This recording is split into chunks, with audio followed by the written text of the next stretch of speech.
Hi guys, मेरा नाम है जतिन अग्रवाल। आप जुड़ चुके हैं the wolf of Dalal street channel के साथ एंड आज हम बात करने वाले हैं Paras defence and space technologies की। अब नाम से ही हमें पता चलता है कि कंपनी डिफेंस एंड स्पेस के अंदर कहीं ना कहीं काम करती है, तो दो सेक्टर्स है जिसको टारगेट करके चल रही है, राइट। बट इस कंपनी का बिजनेस समझने से पहले हमें समझना होगा इन दो सेक्टर्स के बारे में।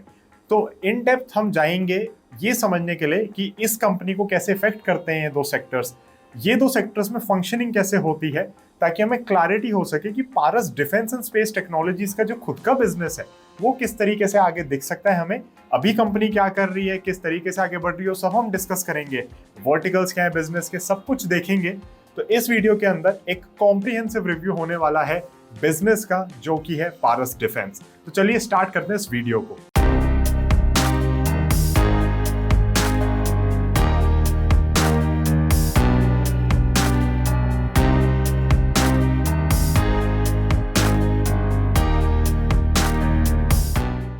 सो गाइस, सबसे पहले हम बात करेंगे डिफेंस सेक्टर की। अब डिफेंस सेक्टर में अगर हम पास्ट में जाके देखें ना, तो क्या दिक्कतें रही है यहाँ पे।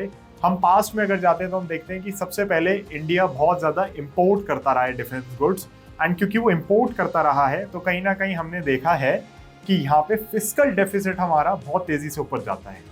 अब फिस्कल डेफिसिट हमारा मेनली दो चीजों की वजह से डगमगाता है हमेशा। एक है तेल, कच्चा तेल, क्रूड ऑयल जिसको हम कहते हैं, राइट। क्योंकि क्रूड ऑयल हमारे यहाँ खुद से इतना है नहीं, कंजम्पशन बहुत ज़्यादा है, तो वो कहीं ना कहीं हमें डॉलर में इंपोर्ट करना पड़ता है। एंड दूसरा है हमारा जो डिफेंस का बिल है, बिकॉज इंडिया के पास डिफेंस मैन्युफैक्चरिंग कैपेबिलिटीज इतनी सॉलिड नहीं रही हैं पोस्ट इंडिपेंडेंस। तो ये दो चीज़ें हैं जो पास्ट में हमें बड़ा परेशान करती आ रही हैं। करंट सिचुएशन क्या है, करंट में जो सिचुएशन है उसमें भी इश्यूज क्या है, अब हम वो समझते हैं। डिफेंस सेक्टर के सबसे पहला इशू है हमारे को बेटर इक्विपमेंट चाहिए, क्योंकि हमारा जो फ्लीट है वो एज हो रहा है। तो we have an ageing fleet which is not good for us, और कहीं ना कहीं हमें एक एजिंग फ्लीट को रिप्लेस करना है। हमें यहाँ पे इनफैक्ट और ज़्यादा इक्विपमेंट चाहिए, हमें बहुत ज़्यादा ज़रूरत है, क्योंकि हमारे जो दो प्यारे प्यारे नेबर्स हैं वो हमारे को बहुत परेशान करते हैं। एंड उन दो बॉर्डर्स पे बहुत ज़्यादा ज़रूरी है कि इंडिया एक बहुत ही स्ट्रॉन्ग स्टैंड लेके चले हर समय, ताकि यहाँ पे आगे जाके कोई दिक्कतें ना हो। एंड इन दोनों कंट्रीज को काउंटर करने के लिए बहुत ज़्यादा ज़रूरी हो जाता है कि इंडिया बेटर डिफेंस इक्विपमेंट्स में खर्चा करे, बेटर डिफेंस इक्विपमेंट्स को डिप्लॉय करे, प्लस अपने एजिंग फ्लीट को रिप्लेस करे। तो एग्जाम्पल के तौर पर हम देख रहे हैं कि कैसे हमारे पास जो फाइटर प्लेन्स हैं उनके स्क्वाड्रंस कम है, तो इसलिए अभी हमने देखा रफाल आए हैं। हम देख रहे हैं कि कैसे तेजस के ऑर्डर्स प्लेस किए हुए हैं ताकि तेजस इंक्लूड हो सके। तेजस तो कम से कम चलो HAL, हिंदुस्तान एरोनॉटिक्स लिमिटेड, खुद ही बना रही है। तो यहाँ पे हम देख रहे हैं कि किस तरीके से अलग अलग कंट्री से, including our own country, is now producing those aircraft, those ships, those defence equipments that we need. But कहीं ना कहीं यहाँ पे एक एजिंग फ्लीट है जिसको रिप्लेस किया जा रहा है, प्लस यहाँ पे और फ्लीट्स की जरूरत है, और एम्यूनेशन की जरूरत है, और चीजों की जरूरत है, और इक्विपमेंट्स की जरूरत है। एंड उससे उभरने के लिए अब हम क्या कर रहे हैं वो समझ लेते हैं। गवर्नमेंट को बहुत क्लियर है कि जो ये करंट इश्यूज हैं इनको किसी ना किसी तरीके से सॉल्व करना है, वरना हम आगे जाके बहुत बुरी तरह फंस सकते हैं। हम डिपेंडेंट नहीं हो सकते, राइट। तो हमें यहाँ पे आत्मनिर्भर बनना है। तो आत्मनिर्भर भारत का जो कैंपेन था उसके तहत हमने देखा मेक इन इंडिया और ये सब जब से चलना शुरू हुआ है, तो यहाँ पे इंडिजीनियस मैन्युफैक्चरिंग पे बहुत ज्यादा फोकस किया जा रहा है। तो हम देख रहे हैं कि यहाँ पे रिफॉर्म्स हो रहे हैं डिफेंस सेक्टर के अंदर, एंड जो लोकल मैन्युफैक्चरिंग है उसको प्रमोट किया जा रहा है। यहाँ पे कंपनीज को कहा जा रहा है कि आप यहीं पे बनाओ एंड अपनी ही कंट्री को सप्लाई करो। ऑल्सो हम देख रहे हैं कि जहाँ पे हम देखते हैं इंडिया के पास टेक्नोलॉजी नहीं है, तो वहाँ पे गवर्नमेंट अब कहती है बाहर की कंपनीज को कि आप टेक्नोलॉजी ट्रांसफर करो और इंडियन कंपनीज के साथ मिलकर बनाओ। तो कहीं ना कहीं हम देख रहे हैं कि ये जो रिफॉर्म्स आ रहे हैं ये बहुत बड़े रिफॉर्म्स हैं, डेकेडल रिफॉर्म्स हैं, एंड इनका इम्पैक्ट आपको आगे आने वाले 1-2 साल नहीं 10-20 साल तक दिखेगा, जहां पे हम देखेंगे कि इंडिया एक सुपर पावर की तरह आएगा।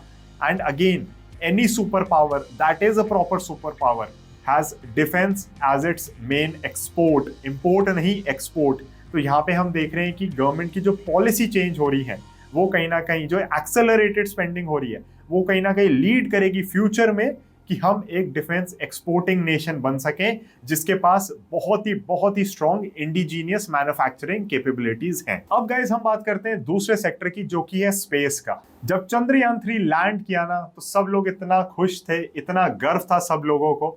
एंड कहीं ना कहीं ये सब जो इसरो मेहनत कर रहा है उसका नतीजा है डेफिनेटली। एंड यहाँ पे हम देख रहे हैं कि किस तरीके से नंबर ऑफ सैटेलाइट्स जो लॉन्च हो रहे हैं वो लगातार इंक्रीज हो रहे हैं and number of deep space missions भी लगातार इंक्रीज हो रहे हैं, राइट। तो यहाँ पे दोनों ही चीजों में हमें बढ़ोतरी दिख रही है and because increasing number of satellites are being launched, increasing number of space missions are being launched, तो कहीं ना कहीं यहाँ पे भी अब ऑफ कोर्स इसरो को भी चाहिए कि भैया कोई हमें सप्लाई करे पार्ट्स हमारे जो रॉकेट के हैं, सैटेलाइट्स के हैं, स्पेसशिप्स के हैं। तो उसके लिए क्या हो रहा है फाइनली, उसके लिए भी हम देखते हैं कि इंडिजीनियस मैन्युफैक्चरिंग पे फोकस किया जा रहा है एंड यहाँ पे लोकल कंपनीज, प्राइवेट कंपनीज को प्रोत्साहन दिया जा रहा है कि आप बनाएं, आपसे खरीदेंगे।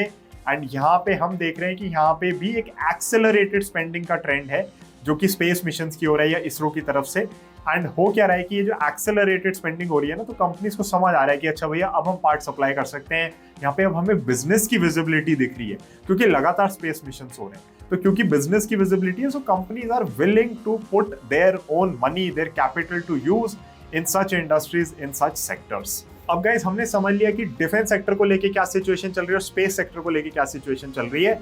सबसे पहली चीज जो लेकिन अब आपको समझनी है, अच्छी अच्छी चीजों की हमने बात कर ली, क्या हो रहा है, कैसे हो रहा है, सब समझ लिया, बट जो दो मेजर कंसर्न्स हैं मेरे लिए इन सेक्टर्स के अराउंड वो ये हैं कि दोनों बहुत ही हेविली रेगुलेटेड सेक्टर्स हैं। अब हेविली रेगुलेटेड सेक्टर्स के साथ नॉर्मली होता क्या है कि सबसे पहली दिक्कत है पॉलिसी चेंजेस। ये सबसे बड़ा रिस्क हो जाता है। मान लो यहाँ पे गवर्नमेंट चेंज हो गई और पॉलिसी में चेंजेस आ गए, फिर आप क्या करोगे। फॉर एग्जाम्पल रफाल की डील बहुत पुरानी थी बट वो अब जाके एग्जीक्यूट हो पाई है ढंग से, राइट, क्योंकि पॉलिसी चेंजेस हो रहे हैं, गवर्नमेंट वापस कोटेशंस मांग रही है, कुछ ना कुछ चल रहा है, दिक्कतें हो रही हैं, मैन्युफैक्चरिंग सामने से हो रही है, टाइम पे नहीं हो रही, एक इंडियन कंपनी के साथ मिलकर मैन्युफैक्चरिंग है वो कर पा रहे हैं, नहीं कर पा रहे, बहुत सारी चीजें हो जाती हैं जो आगे जाके भी दिक्कत कर सकती हैं। So policy changes can be a big issue. However, if the government remains same, तो कहीं ना कहीं हमें लगता है कि वहां पे फिर पॉलिसी में ज्यादा फ्लक्चुएशंस नहीं आते, स्पेशली जब ये बड़े चेंजेस कर चुके हैं। तो हो सकता है यहाँ पे छोटे मोटे ट्वीक ही करें, बड़े चेंजेस और ना करें, but policy changes are a big issue when you are investing in such heavily regulated sectors. Second issue जो मुझे बहुत बड़ा लगता है वो है डीलेज। अब डीलेज किसको लेके, डीलेज लेके एग्जीक्यूशन को, delays around decision making, delays around payments. So payments is the biggest concern for me, क्योंकि हमने बहुत बार ऐसा देखा है। देखो सबसे पहली चीज आपको समझनी जरूरी है कि गवर्नमेंट कभी भी डिफॉल्ट नहीं करती, राइट। गवर्नमेंट से पेमेंट डिले हो सकती है बट गवर्नमेंट कभी भी डिफॉल्ट नहीं करती क्योंकि सॉवरेन रेटिंग है, डिफॉल्ट कर ही नहीं सकते, राइट। तो अब यहाँ पे मान लो पेमेंट डिले होती है, प्रोजेक्ट डिले होता है, प्रोजेक्ट की एग्जीक्यूशन डिले होती है, तो होगा क्या, आप तो सोच रहे हो 4 साल में इतना रेवेन्यू आएगा, वो आ रहा है 6 साल में, 7 साल में, 8 साल में। तो यहाँ पे आपके फाइनेंशियल्स बिगड़ सकते हैं, आपका कैश फ्लो बिगड़ सकता है। तो कभी भी आप किसी भी कंपनी को देखें जो बहुत ही हेविली रेगुलेटेड इंडस्ट्री के अंदर है, और वो भी मैं कहूँगा these are probably the highest regulated industries that can be there in India, right. तो यहाँ पे अगर आप काम कर रहे हैं तो बहुत ज़्यादा ज़रूरी हो जाता है कि आपकी बैलेंस शीट थोड़ी लाइट रहे, आप अपनी कैपेबिलिटीज़ में बहुत अच्छे रहें, आपके पास कैश फ्लो हो, आप मे बी अगर थोड़ा कंज्यूमर टेक्नोलॉजी की ओर जा सके तो वो आपको एक कैश फ्लो प्रोवाइड कर सकता है। But again every company is different and हम देखेंगे यहाँ पे कि पारस डिफेंस एंड स्पेस टेक्नोलॉजीज क्या कर रही है, किस तरीके से वो ट्रीट कर रही है अपने बिजनेस को, उनके क्या क्या वर्टिकल्स हैं। बट ये जो परेशानी है ये मुझे बतानी बहुत जरूरी है, क्योंकि देखो जब कंपनीज अच्छा कर रही होती है, मार्केट अच्छा चल रही होती है, आप लोगों का ध्यान नहीं जाता इन चीजों पे। बट जब एक करेक्शन आती है, एक बेरिशनेस आती है, तब जाके हमें दिखता है कि अरे भैया ये सारी चीजें तो हम देखनी भूल गए। तो मैंने आपको समझा दिया है अब तक जो फर्स्ट हाफ था हमारा वीडियो का कि डिफेंस सेक्टर को लेके क्या सिचुएशन है, स्पेस सेक्टर को लेके क्या सिचुएशन है एंड उनकी दिक्कतें क्या हैं। अब हम बात करेंगे यहाँ पे Paras defence and space technologies की। Paras defence and space technologies is one of the leading IDDM company in India.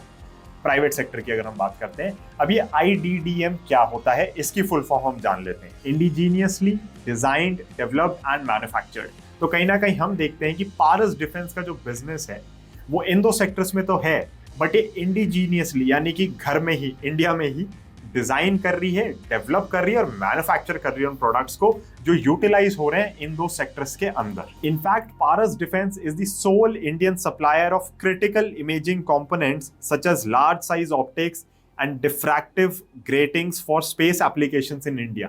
और ये कहीं ना कहीं बिल्कुल इस चीज के अंदर एक बहुत बड़े डोमिनेंट प्लेयर बनना चाह रहे हैं कि जो ऑप्टिक्स का काम है ना, चाहे वो डिफेंस के लिए हो चाहे स्पेस के लिए हो, उसके अंदर हम ही नंबर 1 रहे। एंड कभी भी डिफेंस या स्पेस की रिक्वायरमेंट हो, इन सेक्टर्स में रिक्वायरमेंट हो, तो हम ही ऑप्टिक्स सप्लाई कर रहे हो वहां पर। This company is also focusing on drones in the future. तो हम देख रहे हैं कि ड्रोन्स के अंदर भी ये बहुत एक्टिवली जा रहे हैं। अगर आप रिसेंट रिपोर्ट्स या स्टडीज देखेंगे, एंड कहीं ना कहीं ऐसा लग रहा है कि जो अनमैन्ड एरियल व्हीकल्स होते हैं ना, यूएवी, शायद उस साइड पे भी डेवलपमेंट इनका बहुत अच्छे से होगा फ्यूचर में। बट अभी के लिए जो इनके 5 की बिजनेस वर्टिकल्स हैं वो मैं आपको बता देता हूं।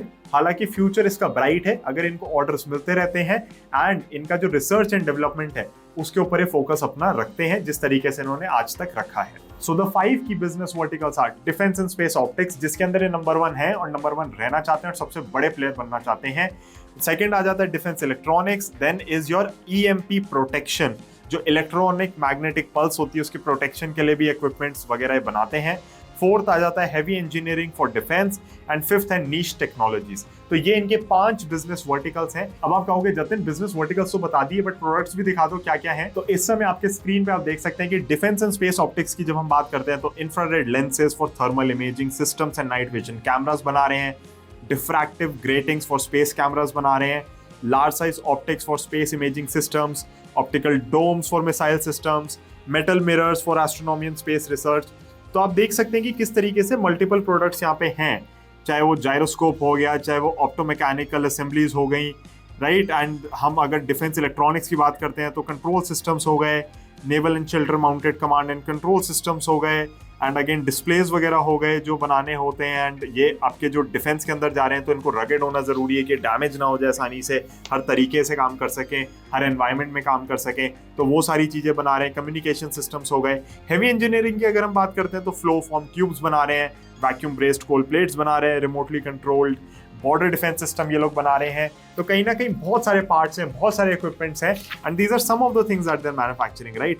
Indigenously design flow forming machines हो गई, रैक्स, कैबिनेट्स एक्सेट्रा, राइट। तो बहुत सारी चीजें हम देख रहे हैं कि बनाते हैं। ईएमपी प्रोटेक्शन सॉल्यूशंस के अंदर क्या क्या है, तो हम देख सकते हैं कि टर्न की EMP shielding of a site और कंट्रोल रूम्स और डेटा सेंटर्स और कमांड सेंटर्स।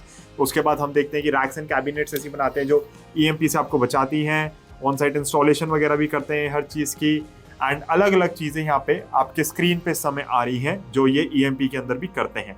नीश टेक्नोलॉजीज की भी अगर हम बात करें तो लार्ज डिप्लॉयबल एंटेनास हो गए, उसके बाद हम देखते हैं कि carbon fibre reinforced polymer structures हो गए, इनके पास क्यूब सैट्स हैं, इनके पास कैप्सूल साइज ड्रोन्स हैं। मैं आपको बता भी रहा हूँ कि ड्रोन्स के अंदर किस तरीके से फ्यूचर में और आगे जाना चाह रहे हैं, चाहे वो टरेट स्टेबलाइजेशन वगैरह हो, बहुत सारी चीज़ें हो गई जो ये कंपनी बना रही है। और मैंने स्क्रीन पे आपको इस समय इन सब की फोटोज दिखा दी ताकि आपको एक आइडिया लगे कि चीज़ असल में है क्या, ये सोल्यूशंस असल में है क्या, ये प्रोडक्ट्स असल में है क्या। अब गाइस जब कंपनी का आईपीओ आया था तो इन्होंने बताया था इनकी जो 2 की मैन्युफैक्चरिंग फैसिलिटीज हैं वो है महाराष्ट्र के अंदर, एक है नेरुल में और एक है अंबरनाथ में, and of course they have their dedicated research and development team and facility as well. अब गाइस किसी भी कंपनी की हम बात करते हैं तो उसकी स्ट्रेंथ जाननी बहुत जरूरी हो जाती है कि इस कंपनी में ऐसा क्या जो बाकियों में नहीं है।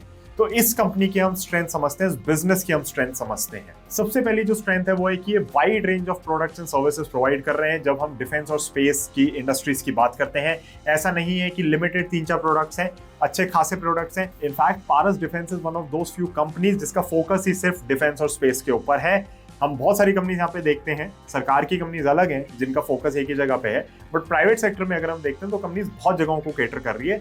पारस डिफेंस इज वेरी यूनिक कि इनका मेन फोकस ही एक सेक्टर के ऊपर है। एक तरीके से defence and space both are very very connected, and ये हम देख रहे हैं कि यहाँ पे ही काम कर रही है with a wide range of products. Second इनकी जो स्ट्रेंथ है वो है कि Paras is basically one of the few companies in high precision optics manufacturing, जो कि बहुत ही इनका एक स्ट्रॉन्ग पॉइंट है। उसके अंदर ये डोमिनेंट है, डोमिनेंट रहना चाहते हैं, मैं आपको पहले ही बता चुका हूँ। Very important things that they make, very critical things जो ये मैन्युफैक्चर करते हैं। एंड कहीं ना कहीं जब गवर्नमेंट को एक जगह से ठीक सामान मिल रहा है, वो सप्लायर्स नॉर्मली चेंज नहीं करती।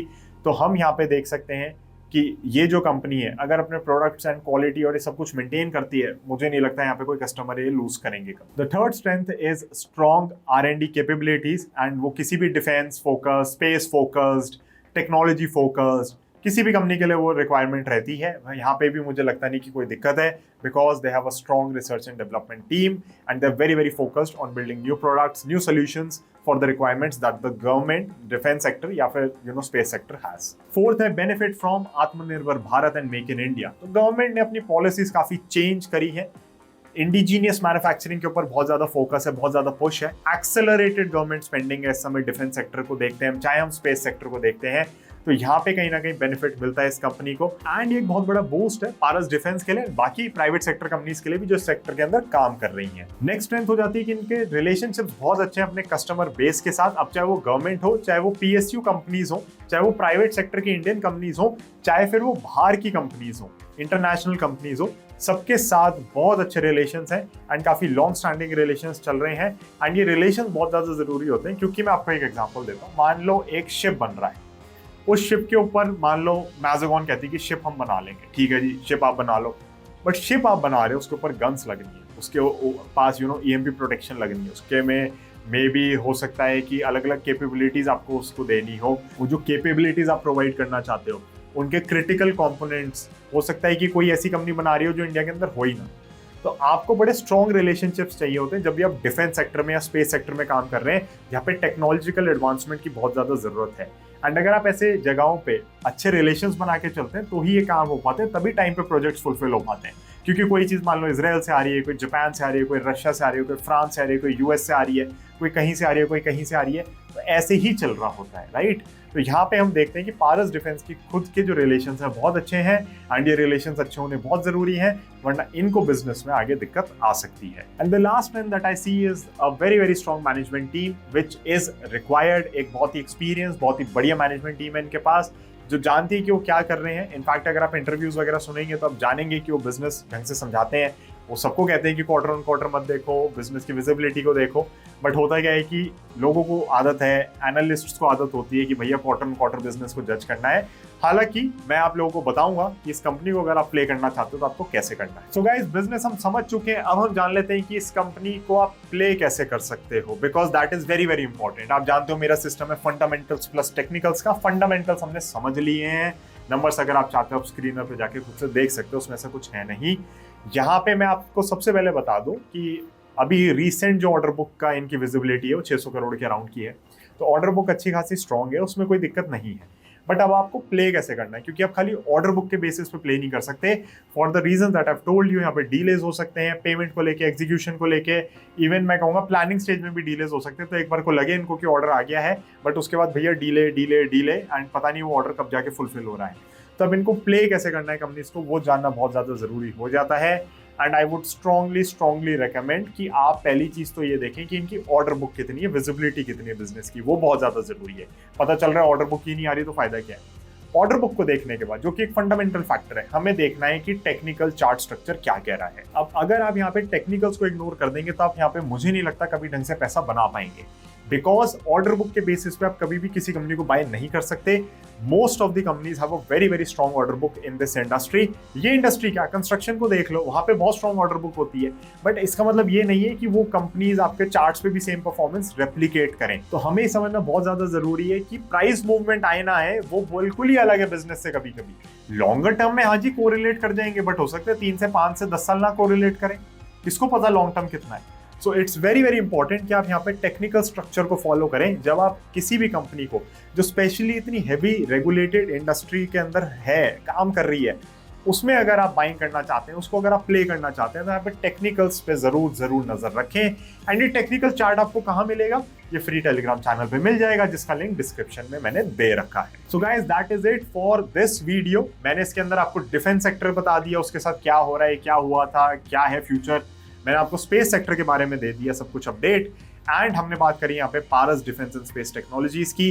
This was a long pending business analysis video that we have finally completed.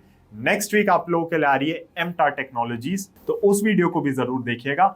आप कमेंट्स में अपने क्वेश्चंस मुझसे पूछ सकते हैं, अगर इस बिजनेस के अराउंड आपको कुछ कंफ्यूजन है वो पूछ सकते हैं, but as I have said, fundamentally what we need to watch out for is the order book and किस तरीके से वो फुलफिल हो रही है, एग्जीक्यूट हो रही है।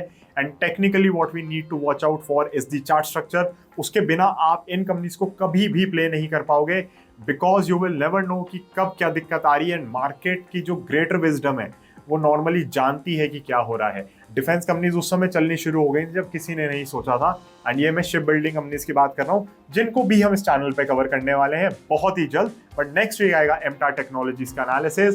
And that is it for this video. I will be seeing you in the next one. Thank you so much for watching, thank you so much for staying connected. Telegram join कर लेना chart structure के लिए। Bye bye and जय हिंद।